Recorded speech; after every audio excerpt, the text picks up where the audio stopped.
of the wildest places on the planet, there's a refuge for some of its strangest characters.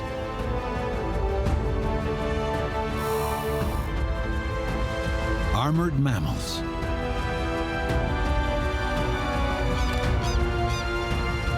Regal scavengers. The coolest mammal on the planet. And one of the animal world's best dads.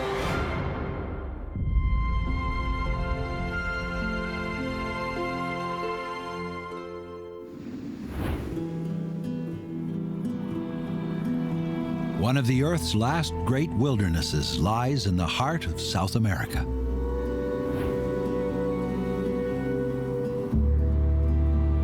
It's a mosaic of habitats. Wetlands. Gallery forests. Grasslands. In all, there are 11 different kinds of ecosystems found here in the Pantanal. This pristine wetland is 10 times the size of the Florida Everglades. 80% of it lies in Brazil. In the dry season, as the floodwaters disappear, the Pantanal's savannas become a refuge for many species.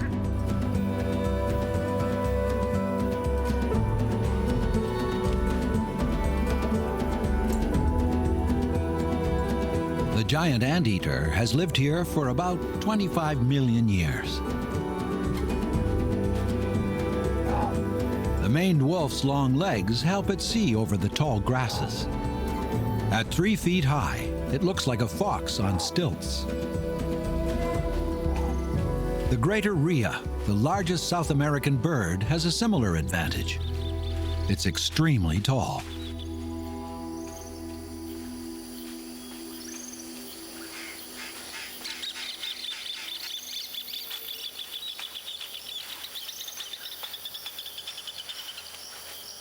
Rheas can't fly, but they're fast runners and have the perfect build for spotting dangerous predators. It's October, the end of the long dry season, and for some species, it's the busiest. They're raising their chicks. With Rheas, however, there's a twist. It's a stay-at-home dad who takes care of the youngsters.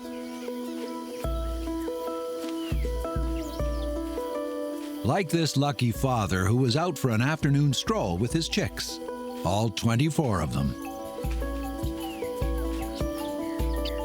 These youngsters are about 2 weeks old. They're just learning how to find food in the tall grass.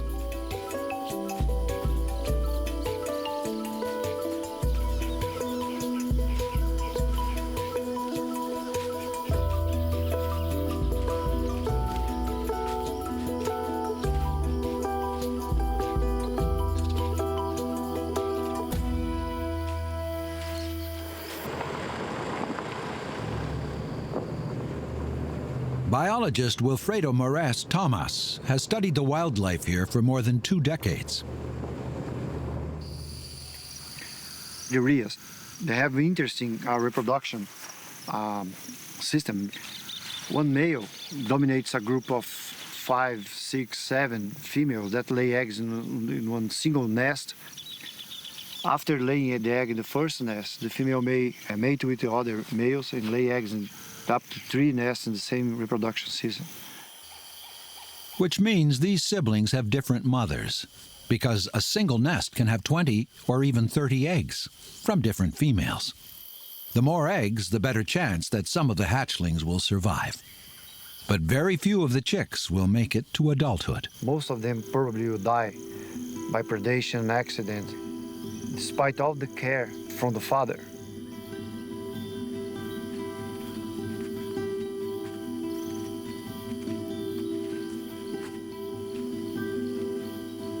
Once the eggs are laid, the female's job is done.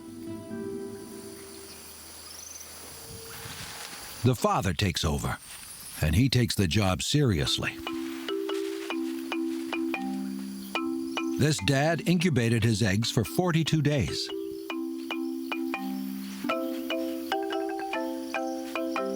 Now that they've hatched, he's the fierce protector of his flock. He'll look after them for 4 to 6 months until the chicks come of age.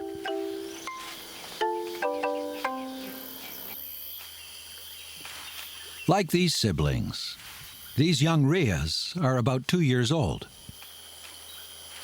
They're still adjusting to life on their own.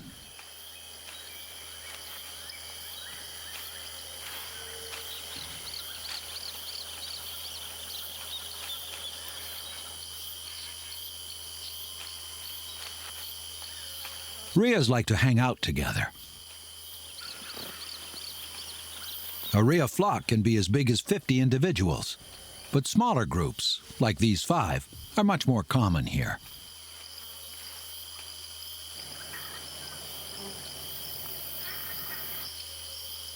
Not all of these young males will become fathers. Only 1 in 5 will attempt to mate during the breeding season.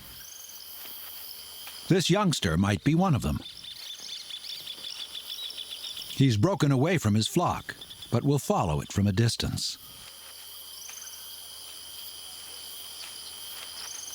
In about a month, he'll be back to fight the other males for the right to claim a harem of his own.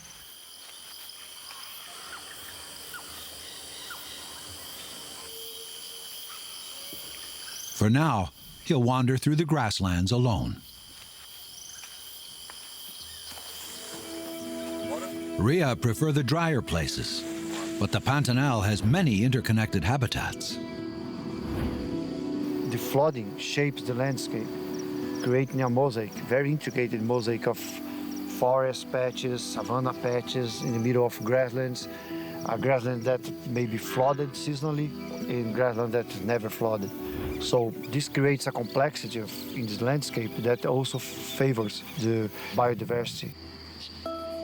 Wilfredo has spent many years studying the 4 species of deer that live in the Pantanal's forests and marshes. Each has its own preferred habitat.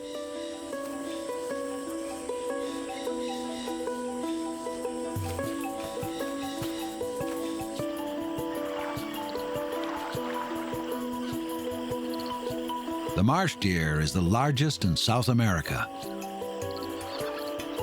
Weighing up to 330 pounds, these big deer prefer the more open spaces of the shallow marshes and savanna.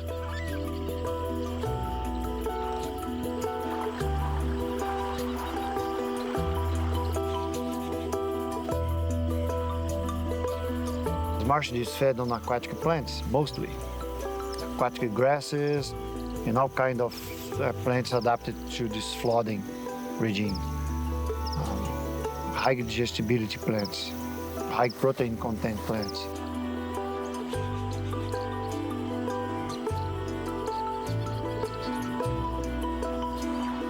The Pantanal is home to the largest population of pampas deer in South America.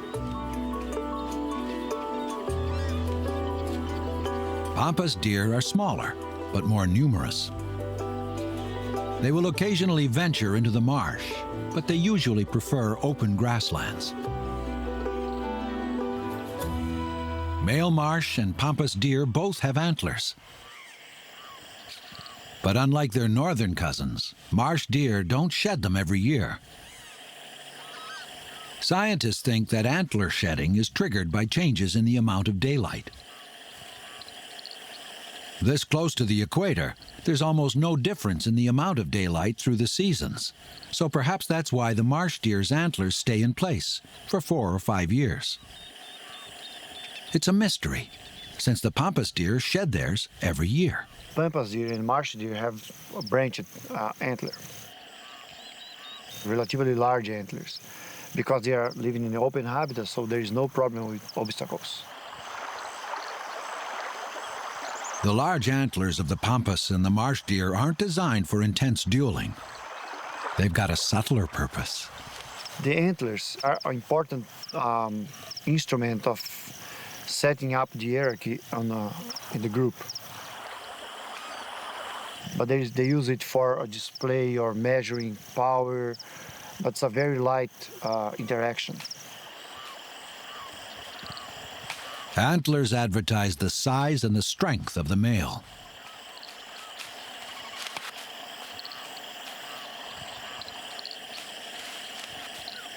Which means when it comes to choosing a mate, size does matter, but it's all for show.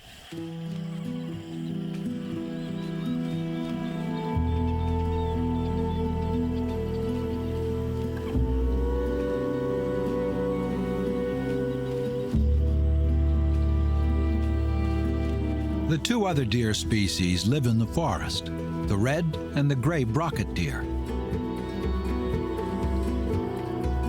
This red brocket is just a youngster, but he won't be getting any bigger.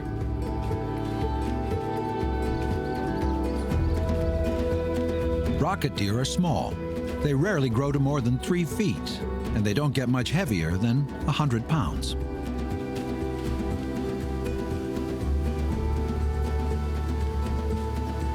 The brocket deer are difficult to differentiate from each other. The gray brocket and the red brocket deer are very similar in the morphology, fur, and all kinds of things. To tell them apart, you need a keen eye for color. Red brockets are reddish-brown. Gray brockets have a little brown mixed in with the gray. Neither has anything like the antlers found on their marsh-loving cousins. They don't have antlers like branches, they have like single antler. And this facilitates them to move in the dense forest. At this time of year, when they're breeding, where there's one, there's almost always another not too far away.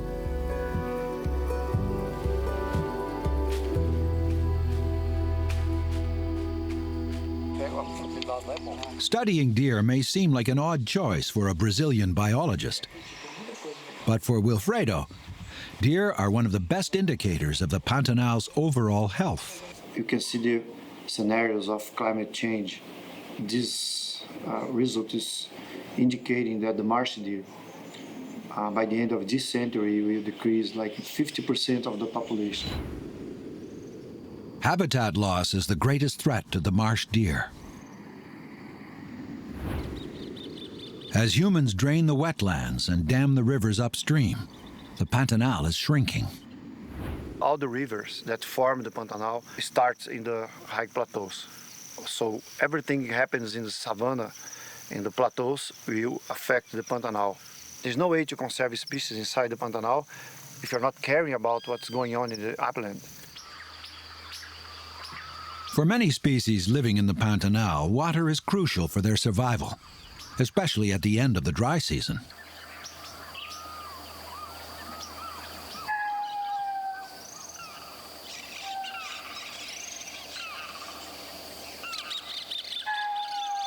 October is mating time for this monogamous male fox that is calling to locate his partner.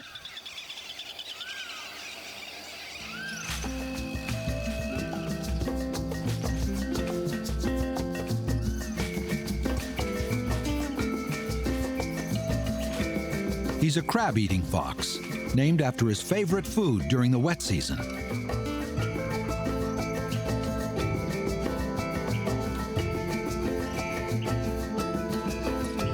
But he's not a picky eater.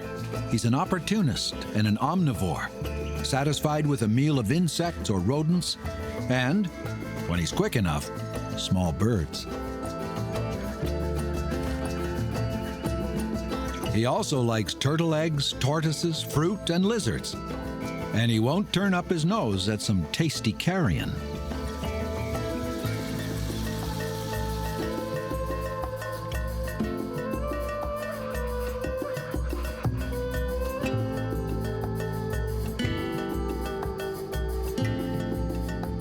These two probably have a den with kits nearby.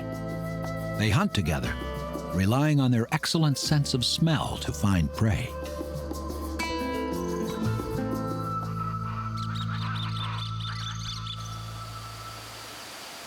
Surveying the grasslands from his regal perch, the king vulture wears his brightly colored feathers like a royal robe. Like all vultures, he has no feathers on his head or neck, just a bright yellow carbuncle, like a rooster's wattle, on his beak.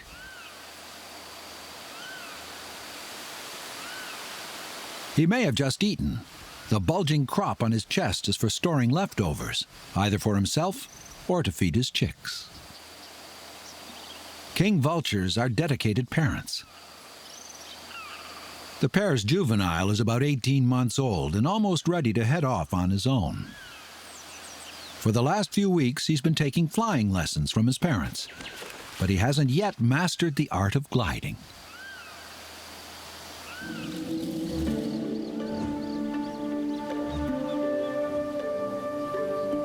Adult king vultures depend almost totally on air currents for flight.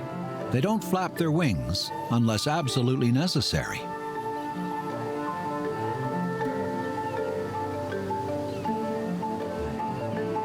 It's a skill the young one has yet to master. He has to learn to find the thermals so he can fly without wasting precious energy, flapping his huge wings.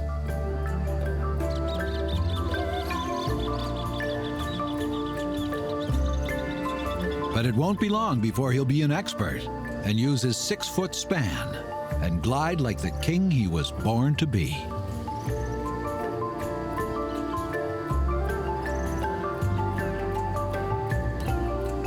A group of vultures spiraling upward together is called a kettle.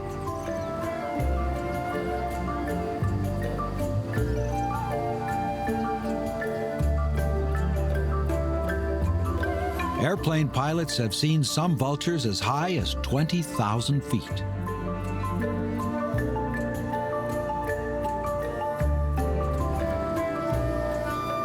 They can soar for hours without flapping their wings.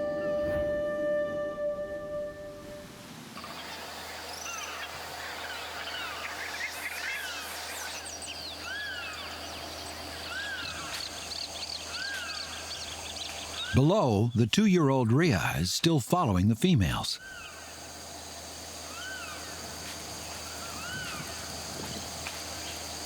Along the way, he dines on grasses and insects.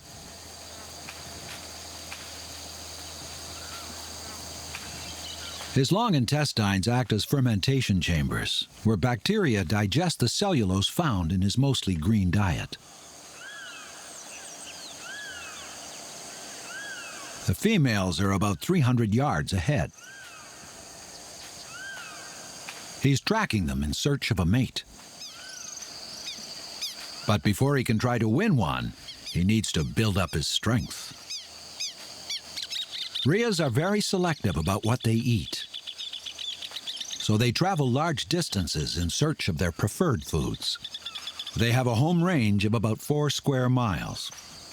But this youngster better watch where he's going. He's attracting attention from a feisty and very nervous character. This is southern lapwing territory.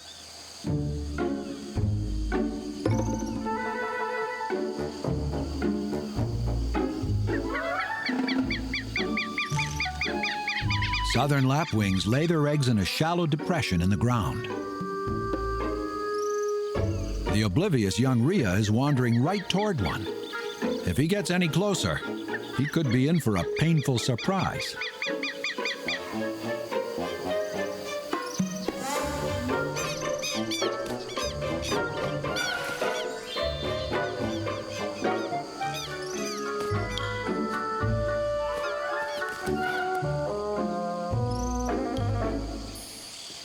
Female lapwings incubate the eggs, while the males protect the nest. By any means necessary.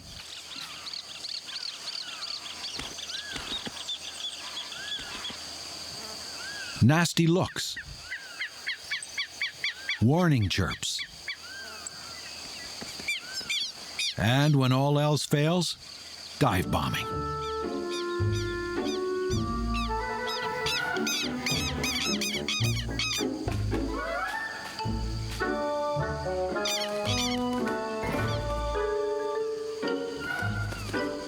The young Rhea finally takes the hint and moves on.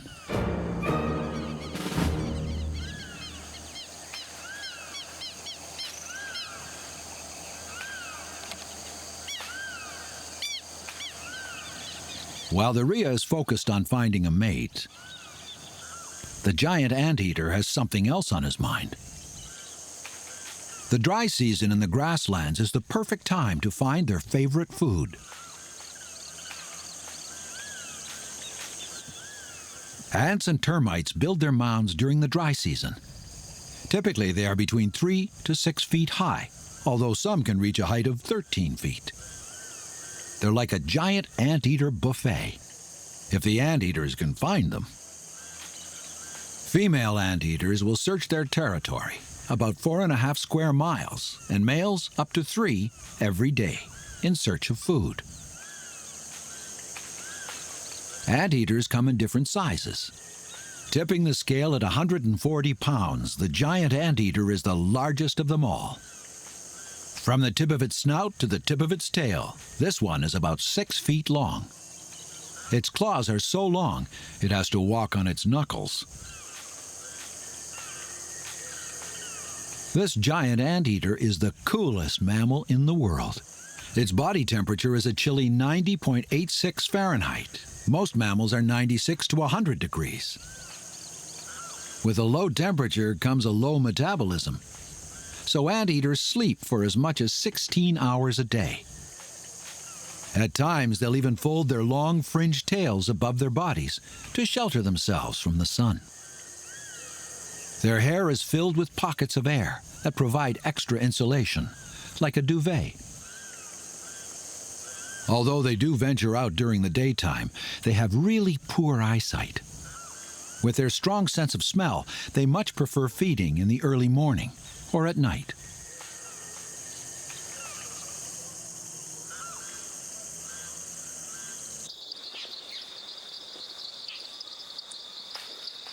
Their sense of smell is 40 times stronger than that of a human being.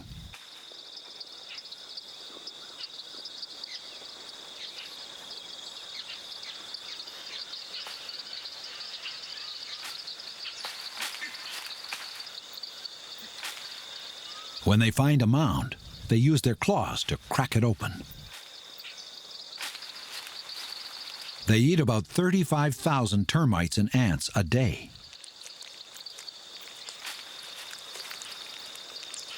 Anteaters don't bite, chew, or nibble because they don't have teeth.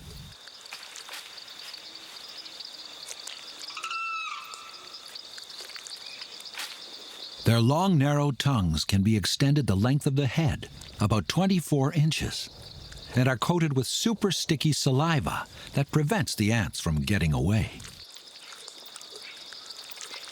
And they're fast. A giant anteater can flick its tongue in and out up to 160 times a minute.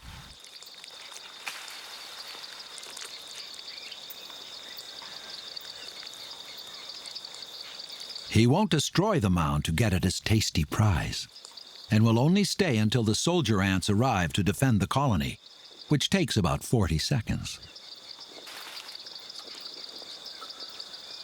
Anteaters visit many termite mounds. By eating a few slurps of ants and moving on, they can always come back for seconds later on.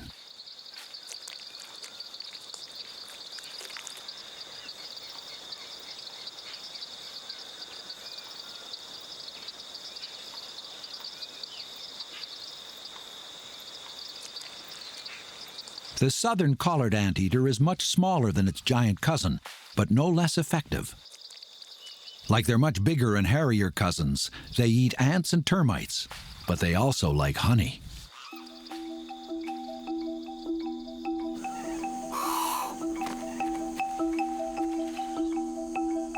This youngster is only a few months old. He's still learning how to use his ant-eating equipment. He'll soon find out why he has such a long cylindrical tongue and such a long nose.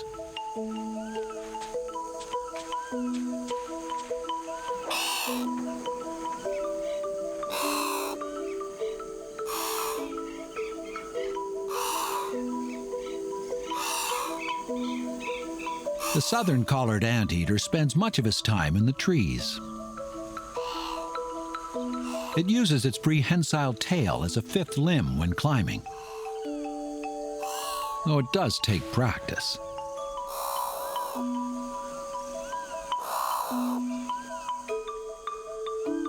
For most anteaters, independence comes after a couple of years of clinging to mom. Anteaters are usually loners. They don't have permanent resting places or nests that they go back to regularly. The main exception to their solitary lives is when it's time to mate. Or when a mother and cub are together for the first year of the youngster's life. Female giant anteaters have only one baby a year, and they make a cozy pair.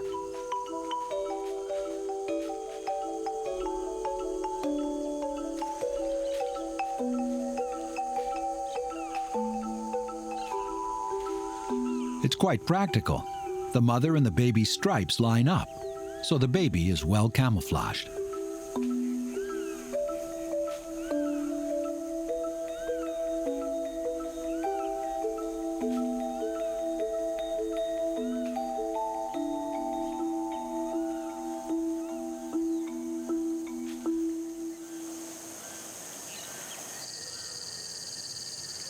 Anteaters aren't the only insect lovers in the neighborhood.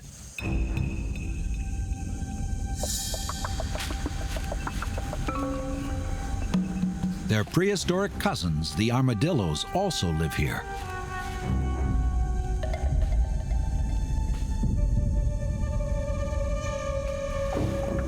There are 4 species of armadillos in the Pantanal.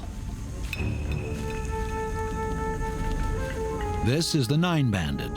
It's the most common. Like the anteater, he's built for digging. He's got all the right equipment. Sharp claws and short legs are perfect tools for excavating a cozy shelter.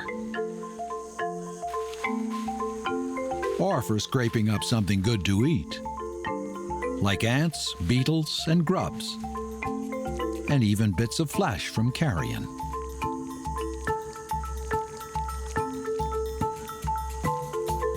It's got the most advanced body armor of any mammal in the world. Constructed from thousands of thin, bony plates, it's strong enough to protect its body, and light and flexible enough to allow him to burrow, hunt, and even swim. His backbone has an extra joint, reinforcing his lower back, so that he can dig longer, harder, and faster.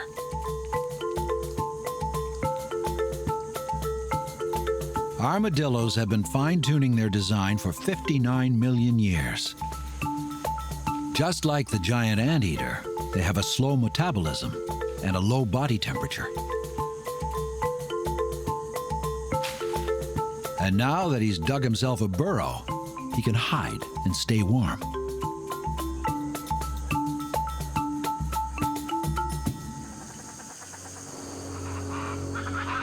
The patchwork of forest found in the Pantanal offers plenty of opportunities for the hungry, if they have the skills and equipment.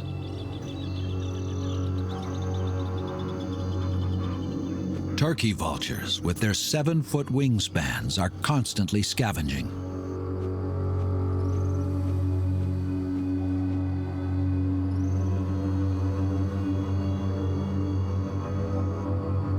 They have an extraordinary sense of smell. The part of the turkey vulture's brain responsible for processing smells is the largest of all birds. They can smell carrion from over a mile away.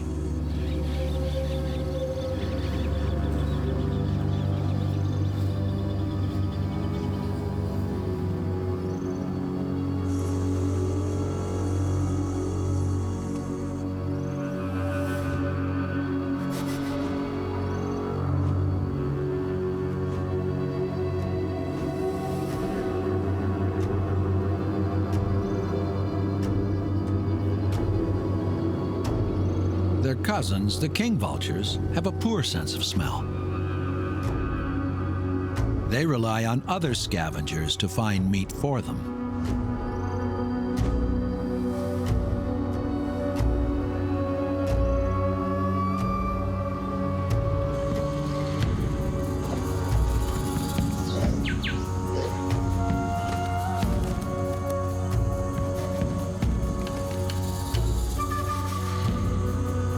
But once they find a carcass, it's a different story.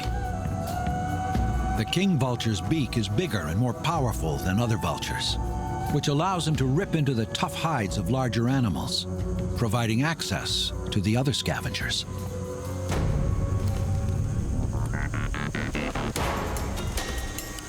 Every vulture knows that a crowded picnic means plenty of good food. And these black vultures are never shy about crashing a party, though it helps to be related. A family of black vultures will aggressively defend their food from unrelated vultures.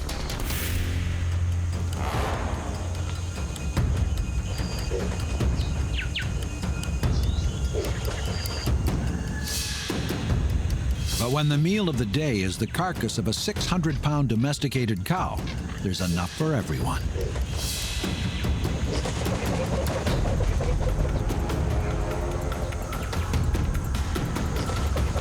Black vultures will eat just about anything, whether it's dead, dying, or decaying. They've evolved with the ability to metabolize the natural biotoxins found in decaying flesh. They're nature's cleanup crew.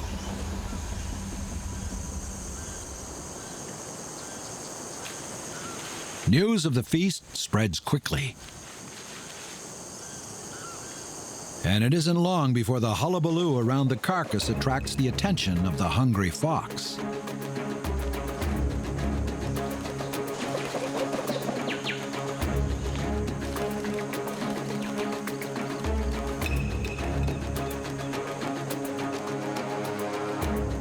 Although he's much bigger and stronger than the fox, the king vulture gives way.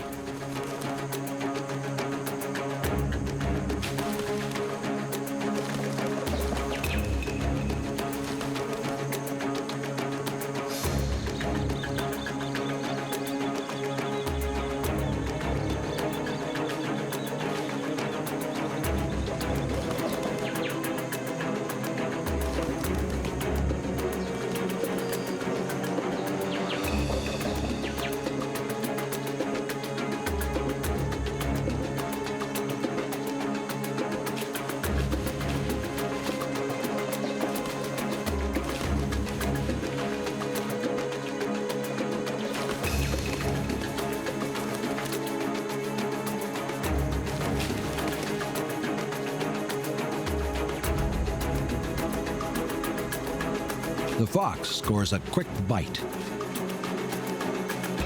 He's not dining in. He's taking his meal to go.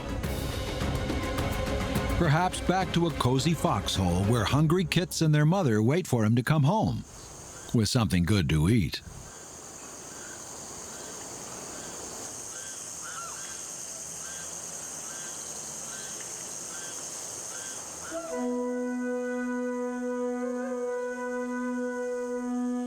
A flock of greater Rheas, mostly females and juveniles, is followed at a distance by the mature males.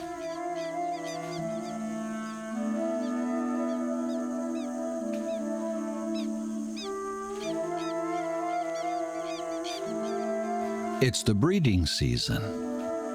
The females don't have the elegant, long, plume-like feathers of males.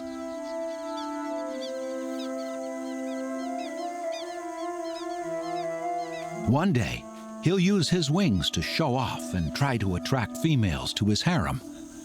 But he's not quite ready yet. Each year, only about 20% of the males attempt to reproduce. Of those who try, only 5% will succeed in raising their chicks to 2 months old.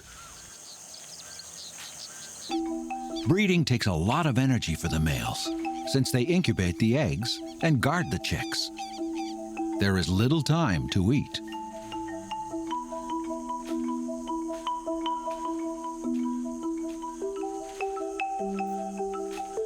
It's estimated that a male needs to weigh 75 pounds before being capable of facing the costs of breeding without risking his life.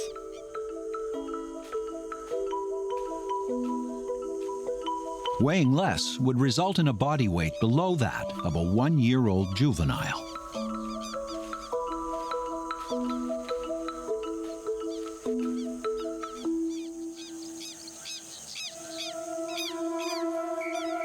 The greater Rhea's reproductive behavior is one of the strangest in the bird world.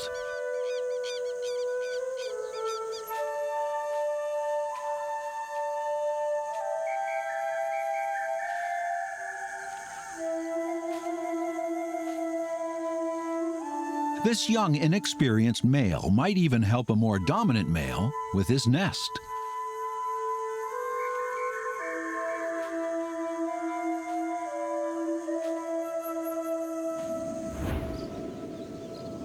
At the end of the dry season, in the Pantanal's mosaic of varied landscapes, there are still places where the vegetation is lush.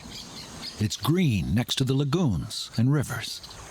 It attracts a duck that behaves more like a goose. This is the white-faced whistling duck, and it's easy to see how it got its name.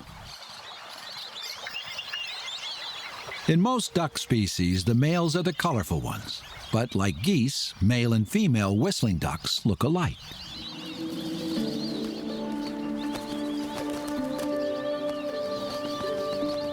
Just before the rainy season begins, they regularly take to the air in large flocks of several thousand.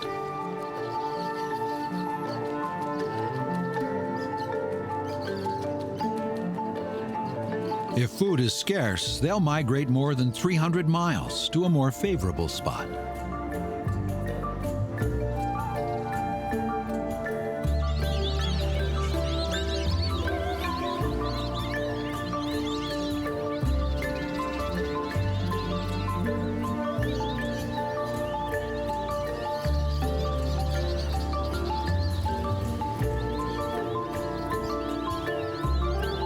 They spend most of their days standing alert near water.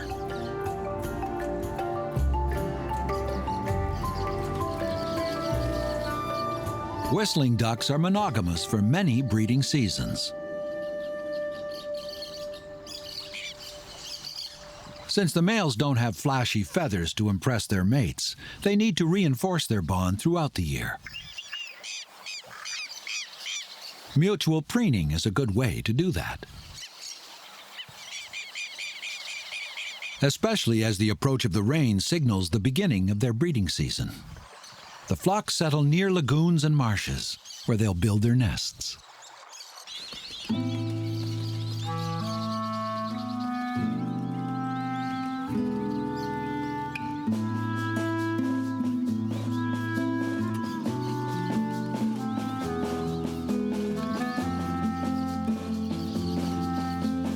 Mutual grooming, known as allopreening, is quite common among birds.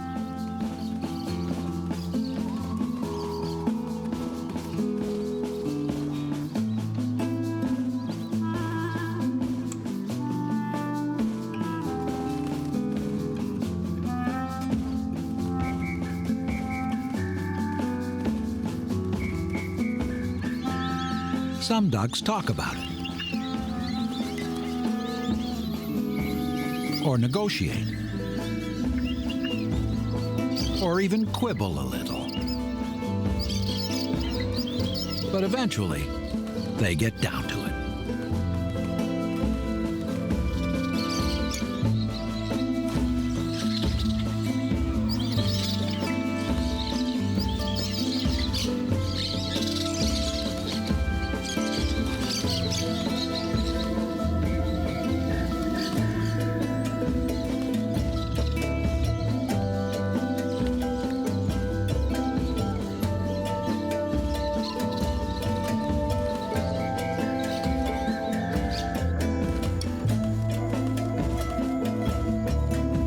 Afterwards, they all take to the skies.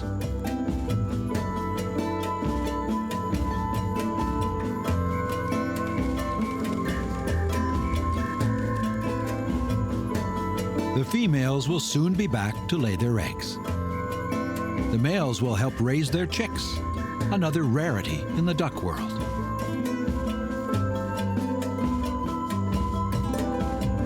A most unusual duck.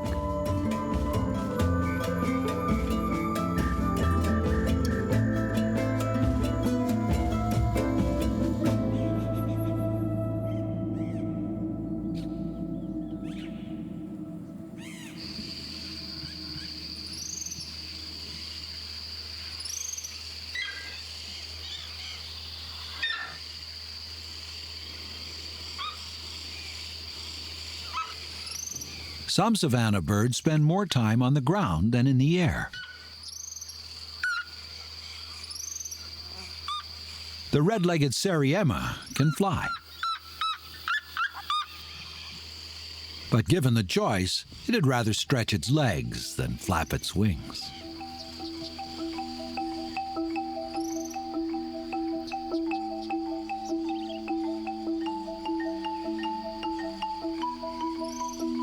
Those long red legs are perfect for strolling in the grasslands.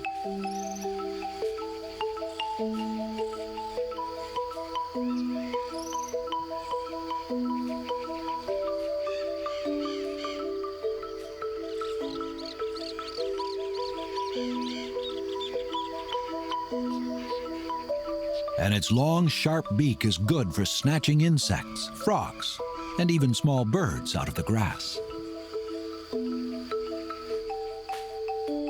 Their most striking feature is their crest, made of long, stiff feathers that stay permanently upright. They're also one of the few birds with eyelashes.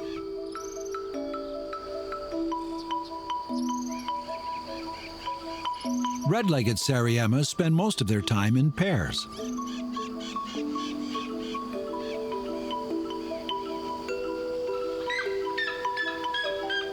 They use their calls to find each other and stake out their territory.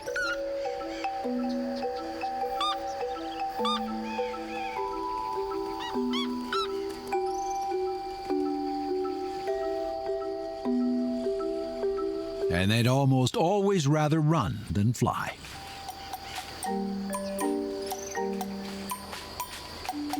They'll only take flight if they can't outrun their pursuer.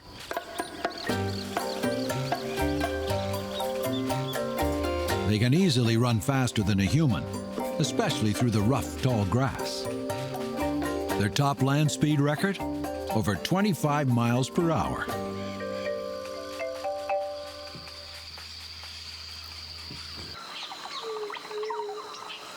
While Sariemas are sprinters, other birds prefer to strut. Bare-faced curassows are big, confident birds, standing almost 3 feet tall.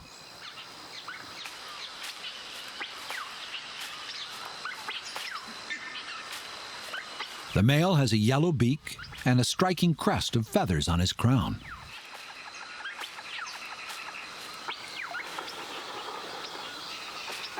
The female doesn't have the yellow bill. Hers is a more formal black.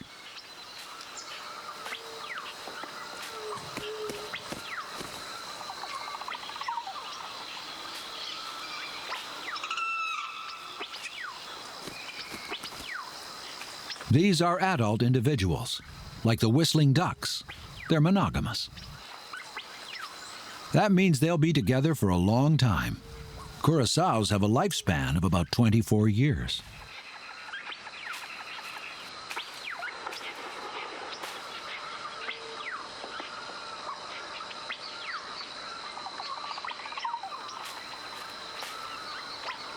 As part of their courtship ritual, the male feeds her.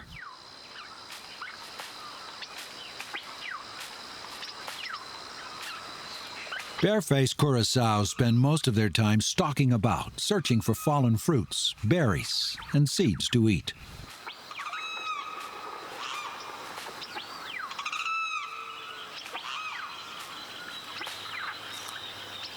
They'll even eat the occasional large insect or a small animal.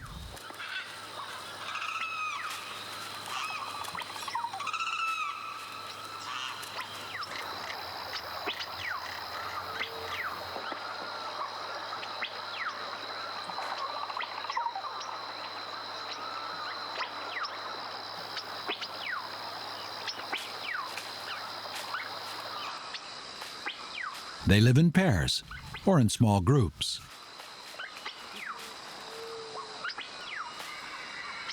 But when the breeding season approaches, they split off and each couple builds its own nest. In a couple of weeks, the female will lay her eggs.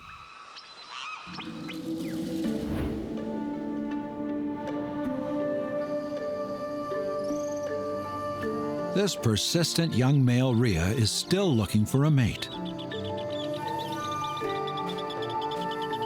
It takes a lot of stamina and skills to be a good father. And if this fellow survives a few more seasons, he may have what it takes.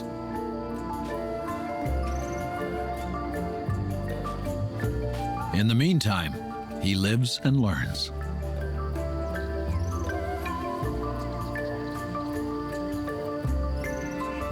Like this father Rheas, who leads his chicks through a rice field, one of many fields that are appearing in the Pantanal. Agriculture used to be limited to cattle ranching, but now that's starting to change. And although it does not seem to be a problem for the Rheas, it's a recent development that biologist Wilfredo Moraes Tomas monitors carefully. I was born in the region, and since I was a little kid, I used to go to the Pantanal. When I had opportunity, I started to study marsh deer. But after I started to have more experience in the field, of course I concluded that to conserve species, I need to conserve ecosystem.